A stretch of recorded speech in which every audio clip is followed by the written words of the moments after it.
আসসালামু আলাইকুম রহমতুল্লাহ বরকাতুহু। তো বন্ধুগণ, আশা করি আল্লাহ পাকের রসিম রহমতে সকলেই সহি সালামত আছেন। তো কবি গাজী আক্কাস আলী ইউটিউব চ্যানেল 017140885009 এর পক্ষ থেকে আপনাদের সকলের প্রতি রইল একান্ত আন্তরিক শুভেচ্ছা ও ভালোবাসা। তো বন্ধুগণ, এখন আপনাদের সামনে আমার স্বরচিত যে কবিতাটা পাঠ করবার চেষ্টা করবো, সেই কবিতাটার নাম হলো শিশু রোগ। শিশুরা নবাগত নতুন এই গ্রহে, সব কিছু অজানা কি যে এক মোহে। ছোট শিশু ছোট প্রাণ দুর্বল দেহে, নাই তার ক্ষমতা রোগ প্রতিরোধে।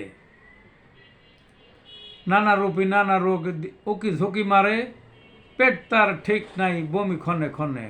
বাহ্য এত বেশি পিচকারি দূরে, পেটটা ফাঁপা ফোলা গুরু গুরু ডাকে। চর্মের আবরণে দানা দানা ভাসে, লাল রঙা ঘামাসি থোকা থোকা গালে। এই হাসে এই কাঁদে জরা জরা দেহে, কাজ নাই কাম নাই লালা ঝরে মুখে। শিশু রোগের সমাধান হোমিওতে আছে। এই ছিল বন্ধুগণ কবিতাটা। ভালো থাকুন।